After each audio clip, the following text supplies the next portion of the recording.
তুমি নিজেই জানো না যে তুমি কি ভুল করছো। তুমি নিজেই নিজের ভুলটি ধরতে পারছো না, আবার অন্যের ভুল তুমি কিভাবে ধরতে পারছো? তোমার সামনে অন্যরা যা ভুল করে তুমি তাদের ভুল তো ধরিয়ে দাও, কিন্তু তুমি যদি অন্যদের সামনে ভুল করো তাহলে তারাকে তোমার ভুল ধরিয়ে দেয়। আর যদি তারা তোমার ভুল ধরিয়েও দেয় তাহলে কি তুমি তোমার সেই ভুল স্বীকার করো কখনো? দেখো, যদি অন্য কেউ তোমার ভুল কখনো ধরিয়ে দেয় তাহলে তুমি তাদের সামনে নিজের ভুলটি স্বীকার না করলেও তুমি একাকিত্বে নিজেই নিজেকে প্রশ্ন করবে যে তুমি সত্যিই কি ভুল করেছো কি না। তোমার ভেতর থেকে কোন উত্তর আসে তুমি সেটাকে ফলো করবে। একটি কথা মনে রেখো যে যদি তুমি সত্যি কোনো ভুল করে থাকো এবং সেই ভুল যদি অন্য কেউ তোমায় ধরিয়ে দেয় তাহলে সেই ভুলটি স্বীকার করে তুমি সেই ভুলটিকে শোধরানোর চেষ্টা করবে। যদি তোমার সামনে অন্য কেউ ভুল করে তাহলে তোমার কর্তব্য তুমি পালন করবে,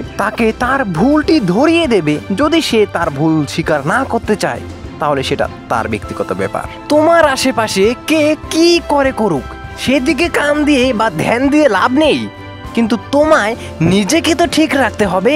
যদি তুমি নিজেকে ঠিক রাখতে না পারো তাহলে তুমি কোনো কিছুই ঠিক রাখতে পারবে না। যদি তুমি নিজেকে পরিবর্তন না করো তাহলে তুমি কোনোদিনও পরিবর্তন হতে পারবে না। কারো আশা না করে কারো ভরসায় বসে না থেকে তুমি নিজের কর্মের উপর ভরসা রাখো, নিজেই নিজের কাছে আশা রাখো, তাহলে তোমার ফল ভালোই হবে। তাই মানুষকে পরিবর্তন করতে না গিয়ে তুমি আগে নিজেকে পরিবর্তন করতে শিখো এবং নিজেকে পরিবর্তন করার চেষ্টা করো ও নিজেকে পরিবর্তন করে ফেলো। সময় কিন্তু বন্দে ভারত এক্সপ্রেসের চেয়েও আরো দ্রুত গতিতে ছুটছে।